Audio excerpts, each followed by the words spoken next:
It's not going to say, well, Johnny's been a good boy today, so we're going to reward him, or Susie's been a bad girl today, so we're going to punish her. It's very impersonal. It has nothing to do with the traditional concepts of a punishing or judgmental God. So whatever it is that you give off, whatever form you give yourself, however you define and identify yourself, is what is reflected back to you from your reality, so that you can decide whether you wish to retain that idea and that frequency, or whether you wish to change it.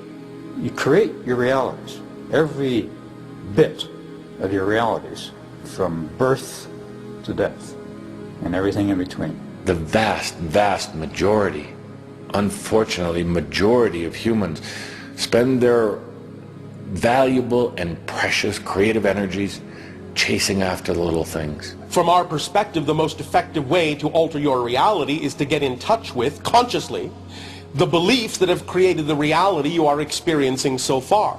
To find out what that belief is, to identify it and define it, will give you conscious recognition of what has been generating your reality.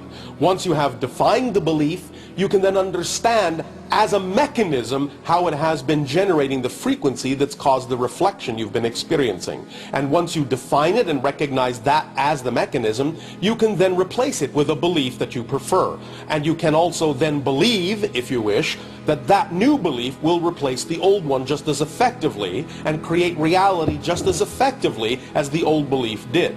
But once you replace the belief, and thus then it generates new emotions, new thoughts, and new behaviors, you will then get a new reality that is reflective of those ideas. When your life changes like that, don't be surprised at the changes. That's one thing that always amazes the angelic beings that I work with. A human asks for change, and then their life starts changing, and then they, what do you call it, freak out, because they lose their job, and they lose their family, and they lose all that old baggage they've been carrying around. And they go into fear. But understand that as the changes begin, there's an evolution of energy. It is a cleaning house, getting rid of the old to make way for the new you. We always say it's a bit like, placing your order with the universe, if you will. You climb the stairs to the rooftop of the building, and you throw your boomerang out to the universe. That's your order. All right? And so you've taken yourself to a frequency level up here. So you place your order, and then you start to worry about it. It hasn't come back yet. I must not deserve it. I'm not going to get it. So you drop yourself out. You go down a couple floors. Well, the order comes back, and you're not standing on the roof anymore. All right? You've dropped out of the frequency range that exists in. So you've got to keep yourself the same rate at which you are placing an order. It seems like you're saying that it's almost a choice, like setting goals or things. Oh. Something like that. No goals. That is so mental. That is so, what do you say in your expression? So yesterday. So 80s college was telling us. Forget the goals. It is an exercise in frustration, in futility. You, a sovereign being, don't need goals. Do you know why? I'll tell you why. Because you attract everything to you. Certainly, it's never beneficial to anyone to do anything that does not feel good to them. And so many humans are doing things that don't feel good to them. And the perfect example of that is people are often in jobs they hate. They're doing the work for the money, not because they love it. So anytime you're doing anything that does not feel good to you or that does not resonate with you, you're doing yourself a great disservice, and you're distancing yourself more and more from your higher self. When you make choices, you literally re-energize yourself. Think of yourself as a type of magnet or an attracting type of energy. When you make choices in your life, you attract all of the energies to you. We say to humans that all energy is there to serve you. It seeks to serve you. And the Master allows energy to serve them.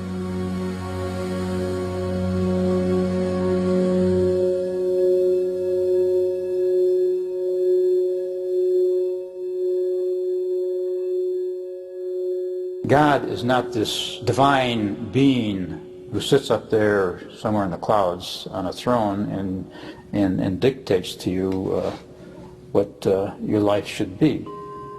God does not judge or criticize. God is not a single entity like that. It's the divine energy that permeates everything. We understand that the term God may have many different interpretations on your planet. It is simply a generalization to make it easy to understand the concept that we are discussing. But that word holds many connotations, and unfortunately many negative ones for this planet because of how you've been conditioned with religion. Right? You've been sold a lot of lies. Right? But there's also a lot of truth in there. And you know, if you want people to believe something that you're selling and it's not the truth, you're going to sprinkle it with the truth. Because if you told someone a bold-faced lie, guess what? They'd know you're lying. People project humanity onto God, yes. And the religions have done this as a way to help people conceive God. And it certainly makes sense. If you've got to have something to sink your teeth into, something to imagine as an image of God, then you need a religion, quote unquote, an organization, a codification of what God is into a personification. And in history, that's what's happened. People have had to project some form of personification onto all that He is in order to conceptualize it. As you come into this era of I am, it is also discovering that this God that humans have been seeking for the last 10,000 years doesn't exist out in heaven somewhere, isn't hidden somewhere. It is right here. It has always been there. There's a shift. We would suggest some are saying there's a new myth of God. A new myth of God arising at this time. And that is a very exciting prospect, to take the idea of God into a larger context of God, goddess. All that is, that God is not simply a masculine image per se, but is a principle that is both masculine, feminine, and the synergy of both. Everything that exists, even that rocky hillside outside your window there, everything that exists has a divine aspect. It is part of what you call God or goddess. And you don't like that. The viewers don't like that. The watchers don't like that, for they wish to put God on the pedestal. And they want to say all good things come from God, and they are taught they are nothing from birth. And it's not that way. We define love as the choice to see the divinity in all beings, not just human beings, not just spirit beings, but in all beings, all that is. Often we will use all that is, because that's what the infinite is, the one is.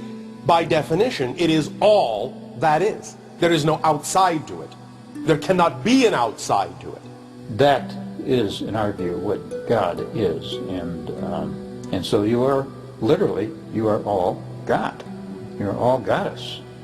And you have the power that goes along with being divine, even though you don't think you do, most of the time. Magnificent, all of you. My definition of God are the ones I sit in front of. You want God to be one thing, for you in 3D. You want to worship God, for you in 3D. And I tell you this, that the day that you start suppressing what you've been told and opening the door to what God really is, in will come God, and it'll have your face on it.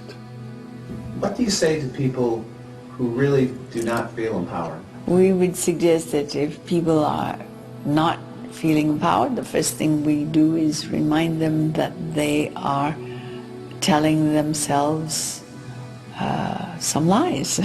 Yes. When people say, I know I'm powerless, or I'm feeling powerless, we say, that's a story you're telling yourself.